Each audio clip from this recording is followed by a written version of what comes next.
Have you ever crashed into bed, utterly wiped out, bones aching, body begging for rest, only to have your eyes pop wide open the second your head hits the pillow? You're physically spent, but your mind's revving like a race car engine, zooming through endless loops.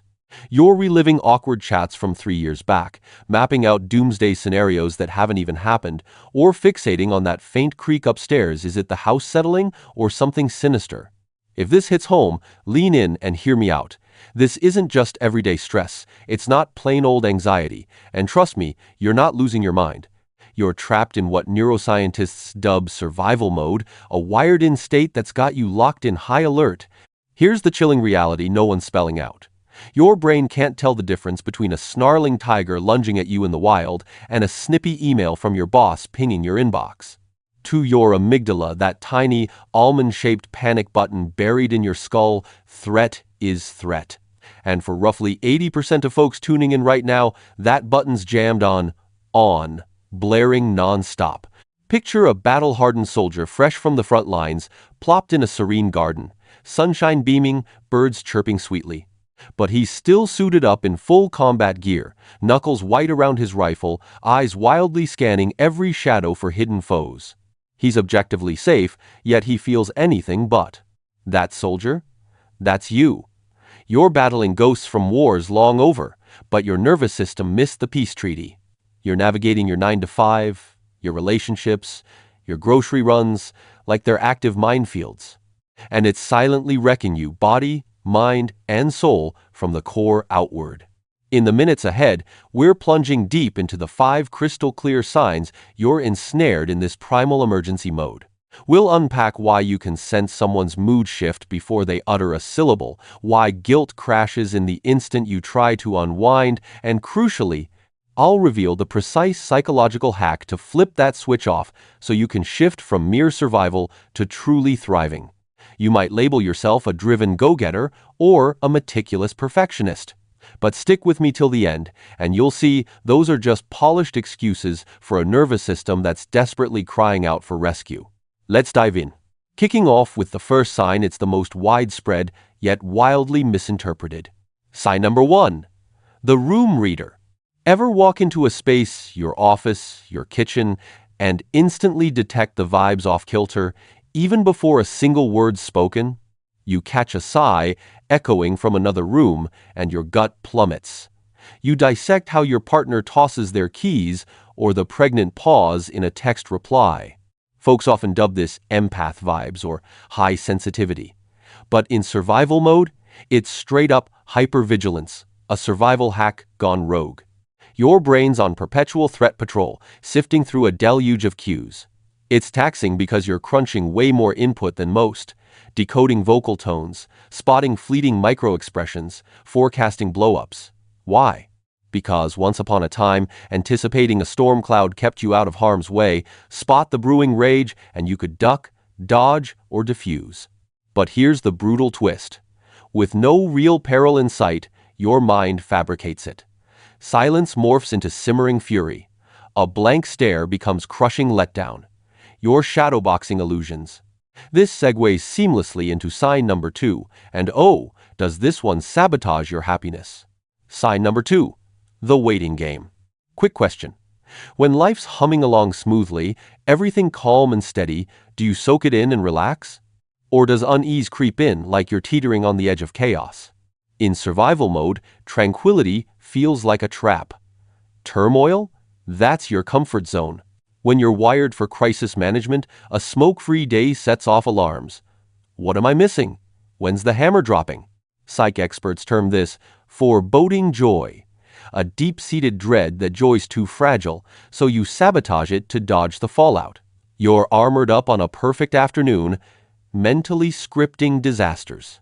Rehearsing fights in the shower, plotting escapes from bankruptcies that aren't looming. You're gaming the system against pain. But life's not a chess match you can outmaneuver. You're just torching the now. If that sounds depleting, sign number 3, that's where your sense of self evaporates. Sign number 3, the Fawn Response. We've all heard of fight or flight, and freeze gets airtime too. But there's a stealthy 4th F that flies under the radar. Fawning. This is chronic people-pleasing. But not from innate kindness, it's a safety ploy. You over-apologize for zero reason. You nod yes, while your instincts scream hell no. You justify every move, petrified of misinterpretation. It's like a submissive pup rolling over to bare its belly at a growl, pure instinct to sidestep clash. In survival mode, any disagreement registers as existential doom.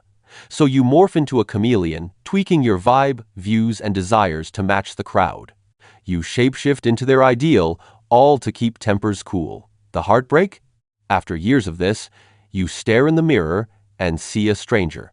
You've dissolved into others' molds, erasing your true essence. But hold up, sign number 4 isn't just mental. It's etched into your flesh.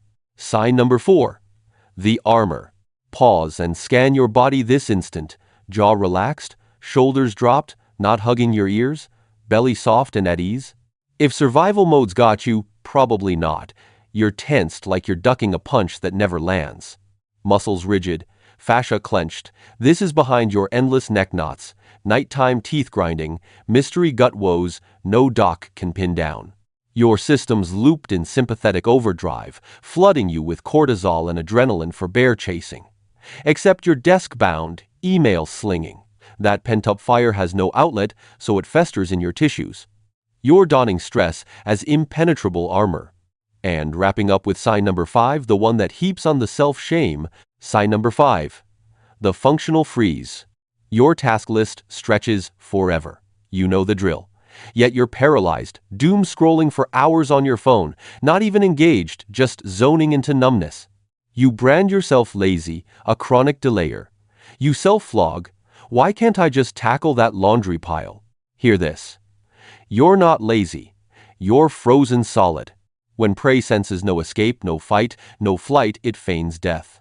That's your nervous system in action, powering down to conserve amid overload. The world's watching sloth, but inside, you're redlining in park. Hence, a nothing day leaves you shattered at bedtime. If these signs ring true, take a slow, deep breath right here. For real, do it. Ditch the self-judgment. You're not flawed or fractured. Your brain's operating as intended. It's a masterpiece of adaptation, honed in peril to safeguard you. That hypervigilance? Your unbreakable shield. The people-pleasing? Clever camouflage. The shutdown? Built-in anesthetic. These traits carried you through hell. You're a survivor, a battler who emerged. But face this tough pill. The fight's done. You're no longer that vulnerable kid or ensnared in that poisonous dynamic. You're in a safe haven, yet lugging war-era armor that's now your burden.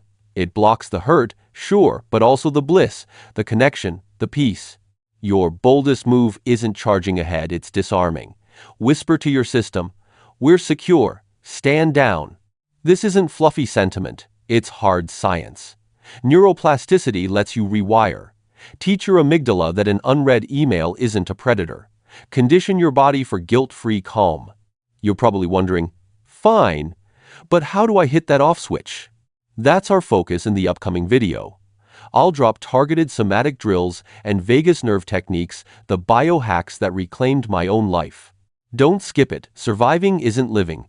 It's a slow fade while wide awake. Hit subscribe and catch you soon for the real turnaround.